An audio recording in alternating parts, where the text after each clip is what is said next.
Mira sat in the great hall of her father's palace, her heart heavy with fear. The silver walls around her shimmered with light, yet to her they felt like a prison. She was a princess of the Veari Empire, raised with honor and discipline. Her people spoke often of humans and never in a kind way. They called humans reckless, dangerous, and impossible to trust.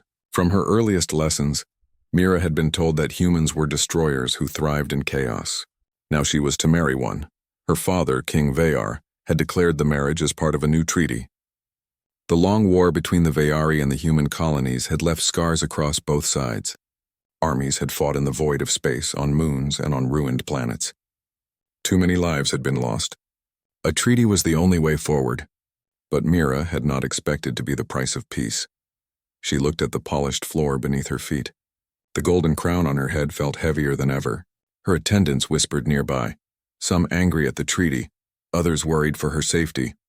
She did not want to appear weak before them, so she kept her face still. Yet inside, her chest burned with dread. The name of her future husband was Daniel, a human officer chosen by his people to honor the treaty. She imagined him as tall and cruel, with eyes that glared and hands that took what they wanted. Her mind replayed the stories of villages burned by humans and ships lost in battle. How could she live beside such a being? How could she trust him with her life? The day of the meeting came sooner than she wished. The great hall was filled with banners, half of them bearing the Veari crest, half showing the human star emblem. Soldiers lined the walls, watching with stiff discipline. Mira stood beside her father, her long silver gown flowing behind her. Her heart pounded as the human delegation entered. At their head walked Daniel. He wore a dark uniform with silver trim, the mark of a human officer. He was not as terrifying as she had imagined. His hair was dark and neat, his face calm and steady.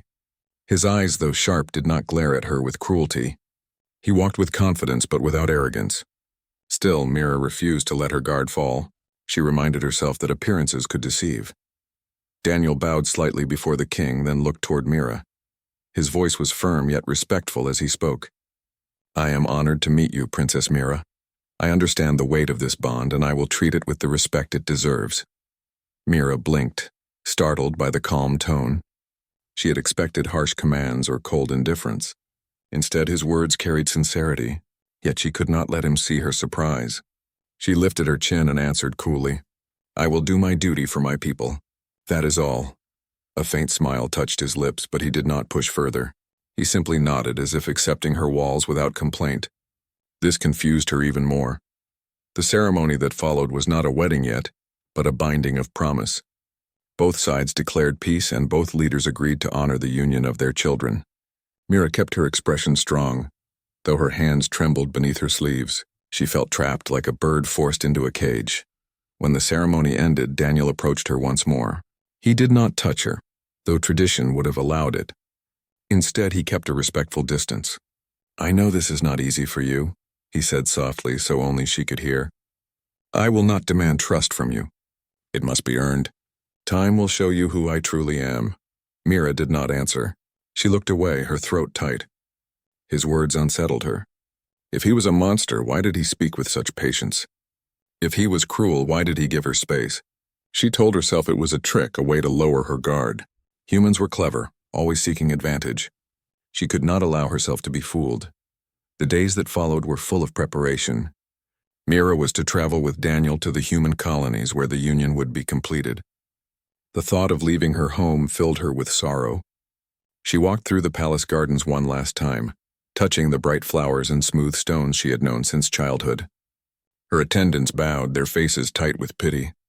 They could not speak against the king's command, but their eyes told her they shared her pain. Her father called her to his chamber on the night before her departure. He was a stern man, always thinking of the empire before his own heart. Yet as he looked at her, there was a trace of regret in his eyes. "Mira," he said, his voice deep, "I know this path is not one you chose, but our people need this. The war cannot continue. You are strong enough to bear this duty." She wanted to protest, to beg him to find another way, but she had been raised to obey, to serve the greater good. She lowered her head. "I will not fail my people," she whispered. When morning came, the human ship stood waiting in the royal hangar. Its sleek black hull gleamed under the bright lights. Human soldiers stood in orderly lines, their faces unreadable. Mira walked with slow steps, her gown trailing behind her, her attendants carrying her small luggage. Daniel was waiting near the ramp, his posture straight. He bowed as she approached. "Princess," he said simply. Mira gave a stiff nod. She refused to show weakness before him or his soldiers. She boarded the ship, her heart pounding. The air inside smelled different, sharper than the soft fragrance of her palace halls. The walls were made of steel, plain and functional. Everything about the ship spoke of discipline and strength, not beauty. Her chamber aboard the ship was prepared with care, though simple compared to her royal rooms. Daniel showed her the space personally. "This will be your quarters," he explained. "If you need anything, you may ask. You will not be disturbed without your permission." Again, his words struck her with confusion. Why did he speak as if her comfort mattered? Why did he show respect when he held power over her? She gave no reply, only a cold nod. He did not press further. When the ship launched, Mira sat by the small window watching her homeworld shrink into the distance. Tears burned her eyes, but she refused to let them fall. She was a princess. She would endure. Yet in the silence of her chamber, her mind returned to Daniel's steady eyes and calm voice. Fear still filled her heart, but beneath it was something she did not yet understand. For now, she told herself, she would wait. Time would show the truth. The journey to the human colonies was long. For days, Mira remained in her chamber, refusing to step outside more than necessary. She did not want to see Daniel. She did not want to see his soldiers or the human crew. She felt like a guest who was not welcome, or worse, a prize taken by the victors of war. But Daniel did not act like a victor. Each day he left a message outside her door, simple and respectful.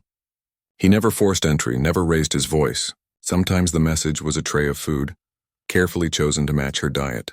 Sometimes it was a note saying he would be available if she wished to speak. She ignored them all. She believed if she showed weakness, he might use it against her. One afternoon, while the ship drifted through the endless dark, Mira grew restless. Her chamber, though comfortable, felt like a cage. She longed to walk freely. Against her better judgment, she opened her door and stepped into the corridor. The walls were plain metal, with lights glowing softly along the ceiling. Human soldiers moved about with calm discipline. Each time they saw her, they saluted politely but did not stare. As she walked, she heard footsteps approaching from behind. She turned and saw Daniel. He was not in full uniform now, only a simple jacket. He stopped a few paces away, giving her space. "Princess Mira," he said with a steady voice. "I did not expect to see you outside. Do you wish for me to guide you through the ship?" Mira stiffened. She wanted to refuse. She wanted to tell him she needed no guide. But the truth was, she did not know the layout of the ship. To wander without direction would make her look lost. She lifted her chin. "Very well. Show me." Daniel nodded and walked beside her, careful not to step too close. As they moved through the halls, he explained the different areas. He showed her the command deck, the dining hall, and the observation chamber with its wide window that revealed the endless stars. Mira listened in silence, her thoughts racing. She had expected him to boast about human power or lecture her on her new life. But he spoke only of practical things, never raising his voice, never pressing her with questions. At the observation chamber, Mira paused. The window stretched from floor to ceiling, displaying the great sweep of the galaxy. Stars glittered like scattered diamonds across the Black Sea. Mira's breath caught. No matter how far she traveled, the sight of the stars always humbled her. Daniel stood a short distance away, letting her gaze without interruption. His eyes softened as he watched her wonder. Finally, he spoke. "The stars remind us that we are small, but also that we can reach far. My people built ships not to conquer, but to survive. Perhaps one day to build rather than destroy." Mira turned her head slightly, surprised by his words. She had always been told humans craved war, yet here was one speaking of survival and building. She said nothing, unwilling to admit her curiosity. Still, a small doubt crept into her heart. Were the stories about humans all true, or were they twisted by fear? That evening, Daniel visited her chamber with another tray of food. He did not enter until she gave permission. She considered refusing again, but something in her heart urged her to test him. She allowed him inside. Daniel placed the tray on the table. The dishes were simple but carefully prepared. He explained that the human cook had studied Veyari cuisine and tried to match the flavors as closely as possible. Mira looked at the food, then at him. You go to great effort, she said coldly. Why? Because respect must be shown, he answered. You are not my prisoner. You are my partner in this treaty. If we are to share a future, even one born from duty, then I must treat you with honor. His words struck her again. He spoke with no hint of mockery. She wanted to argue, to accuse him of hiding his true nature, but his calm eyes made the words die on her tongue. She tasted the food instead. To her surprise, it was close to what she knew from home. Not perfect, but enough to warm her heart for a moment. She set the spoon down quickly, afraid he might see her soften. Days passed. Mira saw more of the human crew. They treated her with courtesy, bowing slightly when she passed, but never forcing conversation. She noticed how they helped each other, carrying supplies and sharing laughter. They did not seem like monsters. They seemed like ordinary beings, strong yet human in their own way. One day, a sudden alarm echoed through the ship. Mira froze as red lights flashed along the corridor. She heard hurried footsteps and urgent voices. Fear rushed through her veins. Was it an attack? Was this the moment humans showed their true face? Daniel appeared quickly, his jacket gone, his uniform neat and ready. His voice was firm but calm. Do not be afraid, Princess. It is only a drill. Our crew trains often to be ready for danger. He saw her pale face and added gently, I promise you are safe. Mira clenched her fists, embarrassed by her fear. Yet the steady tone in his voice soothed her more than she expected. When the drill ended, she asked him why they trained so much. Because space is unforgiving, he explained. Raids, storms, even accidents can happen. We do not prepare to spread fear. We prepare to survive and to protect those who rely on us. His answer stayed with her. Again and again, he spoke not of conquest, but of protection. Could it be that humans were not only destroyers, but also guardians? Later that night, Mira could not sleep. She thought about her father's words, her people's stories, and now the actions of Daniel.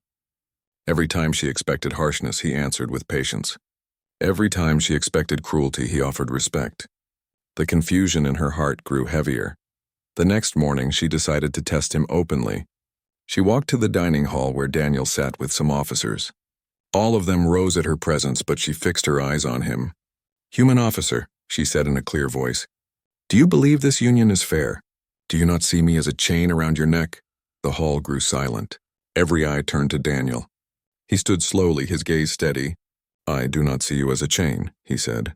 I see you as someone who shares the burden of peace. If you were forced, then I regret that. But I will never treat you as less than my equal. My honor will not allow it. Mira felt her cheeks warm. She had expected anger or scorn, yet his answer held dignity. The officers nodded in respect to their commander, and Mira felt a strange pride stir within her. In the days that followed, Mira and Daniel spoke more. At first only about simple things, the stars, the journey, the customs of their people. Then slowly about deeper matters, duty, sacrifice, and the price of war. Mira began to see him not as a faceless human, but as a man shaped by his own struggles. Still, she kept her guard. She told herself it was all a mask, that one day his true side would appear. Yet in quiet moments, when she remembered his calm voice or his steady eyes, her heart betrayed her with a spark of trust. By the time the ship neared the human colony, Mira felt different. She was still afraid, but not of Daniel. She was afraid of what her own heart might reveal. The human colony came into view after many days of travel. From her window, Mira saw a wide planet of green forests, blue oceans, and bright cities. She had expected smoke and steel, for her people always described human worlds as scarred and ruined by war. Instead, she saw fields that stretched for miles, towers of glass that shone in the sun, and ships moving peacefully above the surface. Daniel stood beside her at the window. His voice was calm. This is Terra Nova. It was one of the first colonies built by my people after they left Earth. It has seen war, but it has also healed. We protect it with our lives. Mira said nothing. She could not admit how beautiful it looked. The picture in her mind of humans as destroyers was starting to crack, and she was not sure how to feel. When the ship landed, Mira stepped onto the human soil for the first time. The air was fresh, though sharp compared to her home. Crowds of people stood behind safety lines, watching with curiosity. They cheered for Daniel as their officer, but they also stared at Mira, their new princess by treaty. She felt exposed, her heart racing. Yet Daniel walked at her side with steady steps as if shielding her from the weight of so many eyes. The human leaders welcomed her politely, offering gifts and words of peace. Mira kept her face calm, though inside she trembled. She was far from home, surrounded by strangers. Still, she noticed that no one mocked her. No one sneered at her alien dress or crown. The humans bowed their heads respectfully, and some even smiled gently. Her new home was a residence built near the colony's central tower. The building was simple compared to her palace, yet warm and bright. Daniel showed her the rooms himself. "You will have privacy," he said. "This place is yours. No one will enter without permission. If you wish to make changes, it will be done." Mira touched the walls. They were made of smooth stone and glass, not the silver crystal she knew, but they felt solid and safe. She looked at Daniel. "Why do you give me such freedom? I thought humans claimed what they desired." He met her eyes without anger. "Because freedom is what gives peace value. If you are trapped, there is no peace, only silence. I want you to feel safe, not cornered." His words stayed with her. That night, as she lay in her new bed, she remembered every detail of his tone. He sounded honest. Too honest to be a mask. She shook her head, refusing to believe it fully. But the seed of doubt about her fears was already planted. The following days showed Mira more of human life. She walked through the markets with Daniel, escorted by guards who kept their distance. She saw children laughing as they chased each other, farmers selling fruit and workers greeting her kindly. These humans did not look like conquerors. They looked like families. When she fell ill from the different air and food, Daniel was the one who stayed at her side. Mira had tried to hide her weakness, but her body betrayed her. She grew dizzy, her throat dry, and her strength faded. At once, Daniel called for the colony's best doctors. He sat beside her as they gave her medicine, his hand resting gently on the chair, not touching her but close enough to remind her he was near. "You will be well," he said. "Do not fear. I will not leave you until you recover." For 2 days he hardly left the room. He brought water, adjusted her blankets, and spoke in a low voice to calm her when the pain was sharp. Mira, weak and tired, could not fight her own heart. She felt something stir inside her. A man who would spend nights without rest to care for her could not be the monster she had imagined. On the 3rd morning, when her strength returned, she whispered, "Why do you do this?" "I am only here because of duty. You gain nothing by such care." Daniel looked at her quietly for a long moment. Then he said, "Because kindness is not measured by gain, because every life deserves care, and because you are more than duty to me." Her chest tightened at his words. She turned her face away, unable to reply, but her heart, though silent, felt warmer than before. Soon after, Mira began to walk in the gardens of the colony.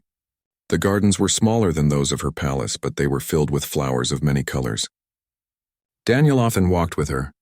At first, their talks were short, only about the weather or the plants. Then slowly the talks grew longer. He asked her about her childhood, her favorite songs, her traditions. She answered with caution, but each time he listened with respect, never mocking her people or dismissing their ways. One evening, they sat near a fountain. The water sparkled in the light of the moons. Mira looked at him and asked, "Why do you treat me with such patience when I give you nothing in return?" "I have been cold, distant, and unkind." Daniel smiled faintly. "You give me more than you think. You give me the chance to show that peace can work. You give my people hope that enemies can become allies. And you give me reason to believe that kindness is not wasted, even in hard places." Her eyes softened against her will. She wanted to stay guarded, but the wall around her heart had already begun to break. The true test came when trouble struck the colony. A small accident occurred in the spaceport, where a ship malfunctioned and burst into flames. Alarms rang across the city. People rushed to safety, but Mira was caught near the port with her attendants. Panic spread as smoke filled the air. Before fear could consume her, Daniel appeared with his soldiers. He ran through the fire and smoke, reaching her side. Without hesitation, he covered her with his coat and led her out, shielding her from falling debris. His voice was strong and steady. "Stay close to me. I will not let harm touch you." Through the chaos, he guided her to safety. His hands were steady, his steps firm. He did not think of himself, only of her. When at last they reached clear air, Mira looked at him. His uniform was scorched, his face marked with ash, yet his eyes shone with determination. He had risked his life without a second thought. Her fear of him cracked apart completely. That night, as she sat alone in her chamber, she touched the coat he had wrapped around her. The scent of smoke still clung to it. Her heart beat fast as she realized the truth she had tried to deny. Daniel had shown her more kindness than anyone outside her family ever had. He had treated her not as a trophy or prisoner, but as someone worth protecting. Her fear was no longer fear. It was something else, respect, trust, and beneath it, a spark that frightened her even more than fear had ever done. For the first time since the treaty was announced, Mira allowed herself to wonder not if she could endure this marriage, but if it might one day become something more than duty. The days on Terra Nova grew calmer after the accident at the port. Mira began to feel safer in her new surroundings. She walked more often through the gardens, visited the markets, and even attended small gatherings where humans spoke warmly to her. Though her voice remained cautious, her heart was no longer closed. She had seen Daniel's courage with her own eyes. That image stayed with her every night, reminding her that he valued her life above his own. But peace never lasted long in the galaxy. Hidden enemies waited, watching the treaty with anger. The Veyari were not united.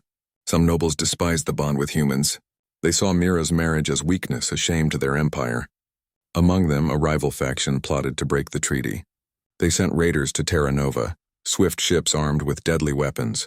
Their mission was simple: strike fear, capture the princess, and shatter the new trust between humans and Veyari. It began on a quiet evening.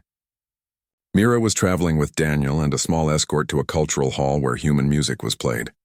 She had started to enjoy these outings, though she never admitted it openly. As their transport moved through the sky, the alarms blared. Red lights filled the cabin. A soldier shouted from the front, "Enemy ships incoming. Raiders are attacking from orbit." Mira's heart pounded. She gripped the seat, her chest tight. Daniel's hand rested calmly on the table beside her. His face hardened, but his voice stayed steady. "Keep calm. We will protect you." The transport shook violently as enemy fire struck nearby. Through the window, Mira saw bright trails cutting across the sky. Human defense ships rose to meet the raiders, but the battle was close and fierce. One of the raider craft broke through and landed near the cultural hall, blocking their path. Dark figures poured out, armed and ready. "Protect the princess," Daniel ordered, drawing his weapon. The soldiers formed a shield around Mira as the transport landed urgently. Daniel stepped in front of her, his eyes locked on the approaching raiders. The enemy leader shouted in the Veyari tongue, "Hand over the princess. The Empire belongs to true blood, not to humans." Mira's breath caught. She recognized the accent of a noble house long opposed to her father. They had always hated humans, and now they dared to attack her openly. She turned to Daniel, fear rushing through her veins. "They will kill you." "They will not stop." Daniel looked at her firmly. "Then let them try. I will not let them take you." Before she could speak again, the battle began. Blaster fire cut through the air. Human soldiers fought bravely, holding their line. Daniel moved with fierce precision, shielding Mira as he fired back. Each time danger drew close, he placed himself between her and the raiders. Mira could only watch, her heart torn between terror and awe. A raider broke through the line and rushed toward her. She froze, her voice caught in her throat. But Daniel leapt forward, blocking the blow with his arm and striking the raider down. The sight burned into her memory. He was not just protecting her as duty demanded. He was fighting as if her life was worth more than his own. The battle dragged on. The raiders fought with desperate fury, but the human defenses were strong. Reinforcements arrived from the colony, driving the enemy back. At last, the raiders retreated to their ships, vanishing into the sky. The ground was scarred, smoke rising from the streets, but Mira was safe. When silence returned, Mira turned to Daniel. His uniform was torn, his arm bleeding from a deep cut, yet he stood tall. His eyes searched hers, not for praise, but for reassurance that she was unharmed. "Are you hurt?" he asked. Mira shook her head, tears welling in her eyes. "No, but you are wounded." "It is nothing," he said simply. "What matters is that you are safe." In that moment, Mira's fear of him shattered completely. No story, no warning from her people could deny what she had seen. He had faced death without hesitation to protect her. Her voice trembled as she whispered, "Why do you risk so much for me?" "I am only here because of a treaty. You owe me nothing." Daniel looked at her, his face calm despite the pain in his arm. "You are not only a treaty. You are a person. I swore to protect you, and my oath is not empty." My life has meaning if I can keep you safe. Her chest tightened. She could not hold back her tears. She had never felt such loyalty, not even among her own guards who served her more out of duty than devotion. Daniel's words struck deep into her heart, breaking the last of her walls. In the days that followed, the colony recovered. Repairs began quickly, and the people praised Daniel and his soldiers for their defense. Mira walked among them, and for the first time she felt pride, not shame, in standing beside a human. The children who once looked at her with curiosity now greeted her with trust, for they had seen how Daniel risked everything to protect her. One evening, as the sun set over the colony, Mira stood on a balcony overlooking the city. The sky glowed red and gold. Daniel joined her, his arm still wrapped in bandages. For a long time they said nothing, only listening to the quiet hum of the city below. Finally, Mira turned to him. "You could have let them take me. It would have ended the treaty. You could have saved yourself." Daniel shook his head. "I would never let that happen. My life has value only if I use it to protect what matters. And you matter, Mira. More than you know." Her heart raced at his words. She looked away, unable to hold his gaze. Yet deep inside she knew the truth. She no longer saw him as a stranger or a threat. She saw him as someone she could trust with her life. That night she lay awake in her chamber, her thoughts filled with his face, his voice, his courage. The fear that had once ruled her was gone. In its place was a new feeling, one that frightened her even more. Admiration, respect, and perhaps something beyond both. The attack had tested his loyalty, and he had proven it without question. For Mira, there was no denying it any longer. The human she once feared had shown her what true loyalty meant. And in her heart, a bond stronger than duty began to grow. The raid had left scars on Terra Nova, but life returned to the colony quickly. Humans were builders, and within days the damaged streets were cleared and new structures rose where fire had fallen. Mira watched with quiet amazement as people worked side by side. Soldiers, farmers, engineers, and even children helped rebuild. No one stood idle. They did not argue about who should lead or who should serve. They simply worked together. Mira remembered her own people, the Veyari nobles who often argued for power and control. They valued pride more than unity. But here humans placed survival and cooperation above pride. It was a difference she could not ignore. Daniel remained busy with his soldiers, yet he found time each evening to check on her. His arm still bore the mark of his injury, but he never complained. Mira urged him to rest, but he only smiled and answered, "I can rest when peace is secure." His calm strength stirred something deep in her heart. She no longer looked at him with suspicion. She looked at him with growing admiration. One morning, Mira rose early and asked to see more of the colony. Daniel agreed, and they walked through the streets without the heavy escort of guards. He wanted her to see how ordinary people lived. The market was alive with color and sound. Merchants called out their wares, children ran laughing between stalls, and families gathered around tables to eat simple meals. A young boy approached Mira shyly, holding out a flower from the fields. She knelt to take it, surprised by the boy's bright smile. "For you, princess," he said. "You are welcome here." Mira's throat tightened. She had feared rejection from these people. Yet here was kindness from a child who knew nothing of her past. She looked at Daniel and he nodded softly. "This is what my people believe," he said. "That peace is not built by rulers alone, but by trust in the hearts of children." Mira held the flower close as they continued their walk. Each small gesture of respect from the people filled her with warmth. She began to realize that her place here was not as a prisoner of duty. She was becoming part of their lives. That evening, a gathering was held in the colony's central hall. Music filled the air, played on human instruments that sounded strange yet beautiful. Lights glowed across the ceiling like stars. Mira sat beside Daniel at the front, her gown flowing in silver waves. For the first time, she did not feel like a stranger among them. The leader of the colony stood and raised his voice. "Tonight we celebrate not only our survival, but our unity. The raiders tried to divide us, but they failed. We stand together, human and Veyari, as proof that peace can live." The hall erupted in cheers. Mira felt her chest swell with emotion. She glanced at Daniel, who simply gave a small smile, as if the praise was not for him, but for everyone. His humility struck her as much as his courage. After the gathering, Daniel walked with Mira beneath the stars. The air was cool, and the city lights shone like jewels in the distance.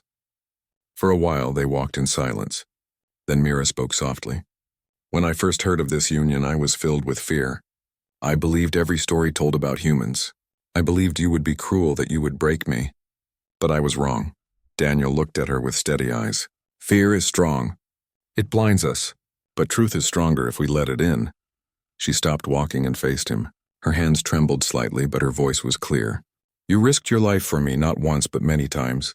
You showed me respect when I gave you only coldness. You gave me freedom when I expected chains. Daniel, I no longer see you as my enemy. I no longer fear you. His eyes softened, and for a moment the calm mask on his face slipped, revealing quiet relief. Those words mean more to me than any treaty, he said. I did not want you to live in fear. I only wanted you to see me as I am. Mira felt her heart race. She reached out slowly, her hand trembling, and placed it in his. His grip was warm and steady, grounding her like the earth beneath her feet. For the first time, she touched him not out of duty, but out of choice. From that night, their bond deepened. They spent more time together, walking the gardens, sharing meals, and speaking of their dreams. Mira told him of her childhood, her lessons in the palace, and her secret wish to see the galaxy beyond her father's walls. Daniel told her of his years as a soldier, the battles he fought, and his hope that one day no child would grow up under the shadow of war. Their differences no longer seemed like walls. They became bridges. Each story shared, each smile exchanged, wove their hearts closer together. One afternoon, Mira decided to show her gratitude in her own way. She prepared a gift for Daniel, a silver pendant from her homeland shaped like a star. It had been given to her by her mother, who told her it represented guidance in dark times. Mira had carried it across the stars, a piece of home she never thought she would give away. When she placed it in Daniel's hand, his eyes widened. This must be precious to you, he said softly. It is, Mira answered. But it belongs to you now. You are the reason I no longer feel lost. You are my guide. Daniel closed his hand around the pendant, his voice low with emotion. Then I will guard it with my life as I guard you. Tears filled Mira's eyes, but they were tears of peace, not sorrow. She had once thought her heart would never accept this union. Now she could not imagine life without it. In time, word of their growing bond reached across the stars. The Vayari king, Mira's father, heard reports of her safety and the loyalty of her human husband. Though still cautious, he began to see the treaty not as weakness but as strength. Other leaders from both sides saw hope in the union. For the first time, there was talk of true alliance, not only between rulers but between people. Mira knew the path ahead would not be easy. There would always be those who hated peace, who longed for war, but she also knew that with Daniel by her side, she could face any challenge. One evening, as they stood together on a hill overlooking Terra Nova, Mira took his hand once more. The stars stretched endless above them, the same stars that once made her feel small and afraid. Now they filled her with courage. You showed me what true kindness is, she said softly. It is not words or promises. It is action, sacrifice, and patience. It is the strength to protect without asking for reward. That is what you gave me, Daniel. That is why I no longer fear, because kindness is stronger than fear. Daniel looked at her, his eyes shining in the starlight. Then our marriage is no longer only a treaty. It is a promise from me to you and from us to our people. They stood in silence, hand in hand, the spark between them now a steady flame. The marriage that began as duty had become something real. Humanity had proven its worth not through conquest, but through the simple power of loyalty and kindness. And Mira, once afraid of the human she was forced to marry, now knew she had found a partner, not only in peace but in life.